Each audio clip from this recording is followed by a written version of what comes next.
Para o neurocientista, você falou de felicidade. O que é a felicidade para o neurocientista? Vamos lá. Primeiro, não. Se for muito comprometedor, pode Lógico que não, lógico que não. Bom. Primeiro, a gente tem que lembrar que a gente está num país de dimensões continentais. Sim. Então, a gente precisa lembrar que, primeiro, as nossas necessidades básicas precisam serem abastecidas. Acabamos de falar do homem aqui. Isso. Então, primeiro, a partir do momento que você tem... Então, tem um experimento chamado experimento de Easterling, que é um economista. Ele fez a curva de Easterling. Que curva é essa? Quanto que você precisa para ser feliz? Tá? Então, ele calculou, você estando acima da linha de sobrevivência, né? Ou seja, você tendo o que comer, onde comer, você tem uma curva de ganho que te deixa feliz. A partir daí, você fica infeliz. Vou te dar um exemplo. Acho que ele calculou, acho que em mais ou menos, eu tenho que ver isso com calma, mas dá uns $8.000 ou $9.000 por mês. Entendeu? Entendi. Porque acima disso... Curva de quê? Easterling. Easterling. Link, vai aparecer. Achou? Resumo da lei de Frank Easterling. Não, Frank não. Deixa eu ver aqui. Lei de Starling. Tá aqui, Starling. Não. Esquece.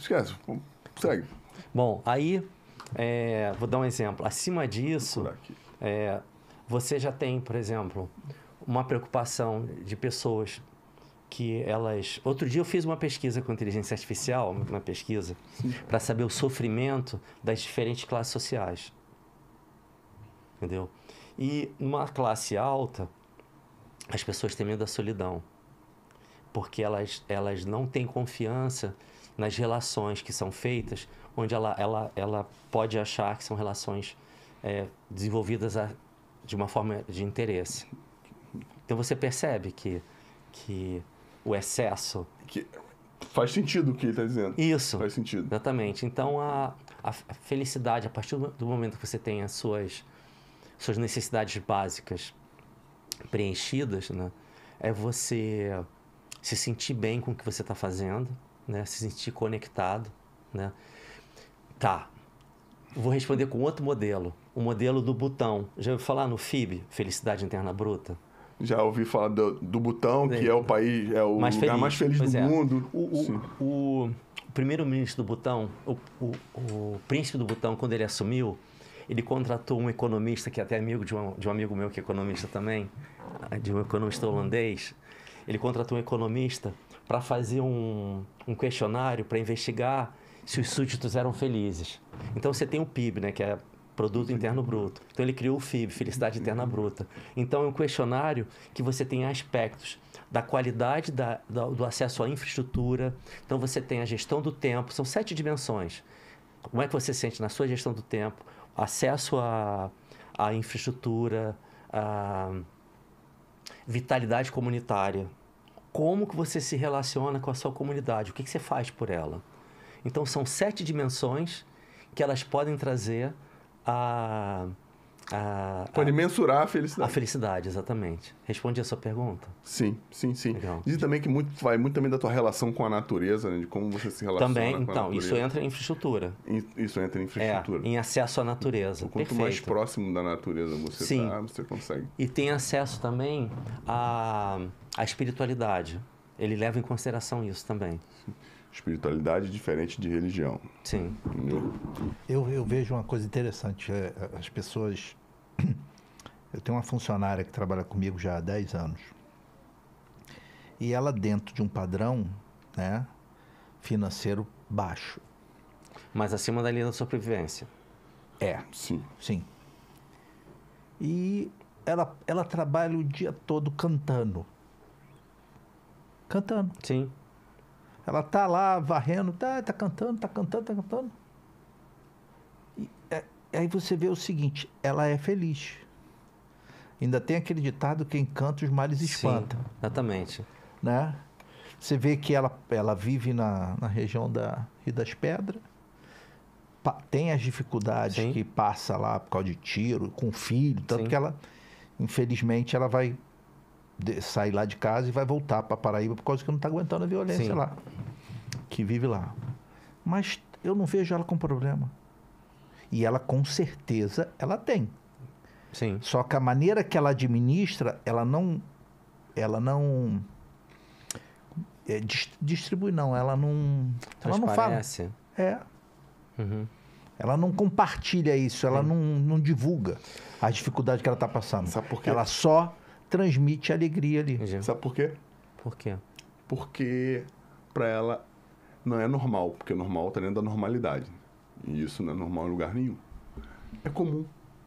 No lugar que ela vive, isso não é incomum. Não. Faz parte Então vamos lá.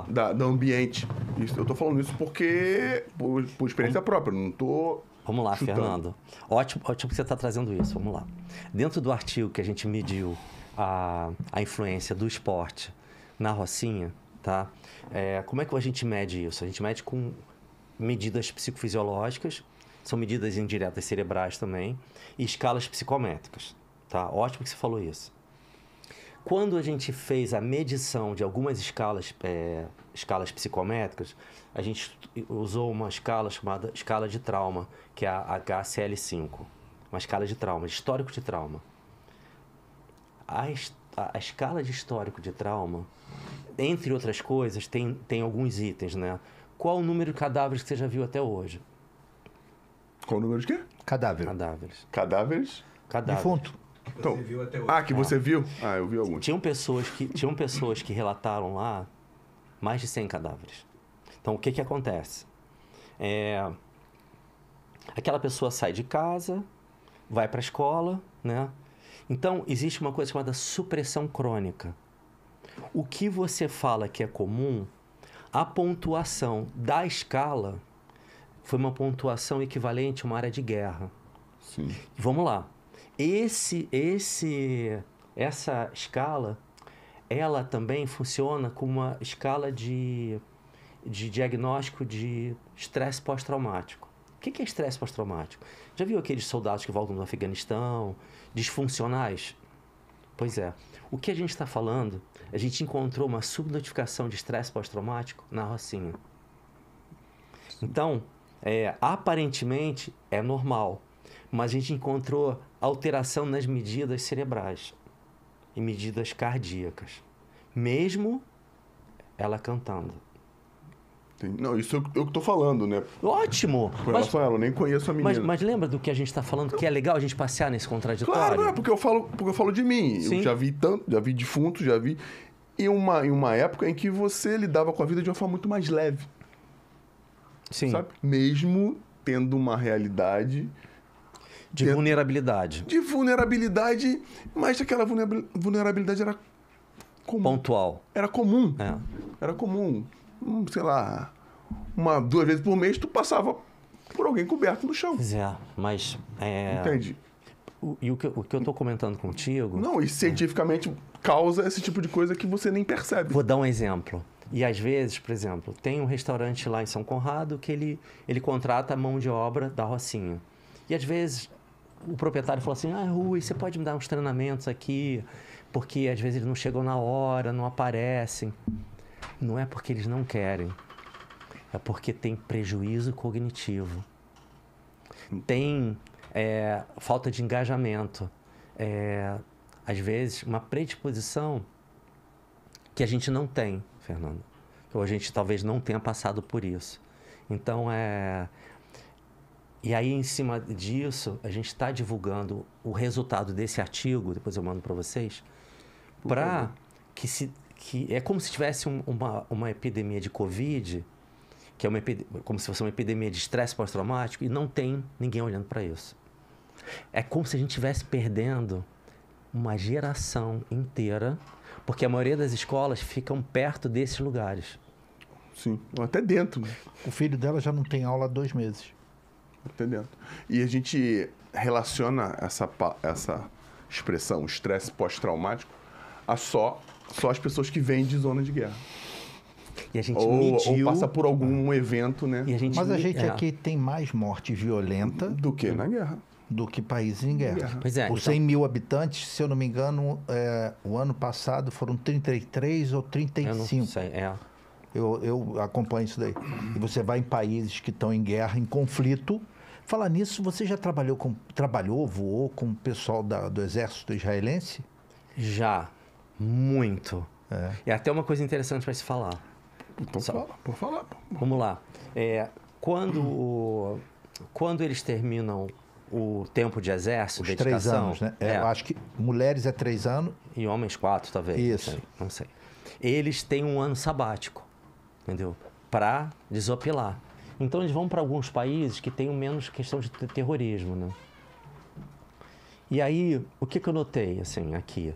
Poxa, você acabou de sair de um treinamento dos melhores exércitos do mundo, né? Chega na rampa, assim, a maioria deles não responde de uma forma que você acharia que eles deveriam responder. A maioria deles são bem dramáticos, assim. Tipo assim, tem uma expressão, eu até aprendi, né? Que é Imale. Imale é mamãe, entendeu? Então eu comecei a escutar. Imale, Imale, mamãezinha, mamãezinha, mamãezinha. Cheio de medo. Aí eu falei, o que é Imale? Não, é mamãe, mamãe, mamãe. Então porque ele se desenvolve numa área de uma prontidão, né? Constante. E isso cria um estado de vulnerabilidade emocional. Fala de vulnerabilidade, eu lembro da Brené Brown. Sim. Verdade. Cara, maneiro isso.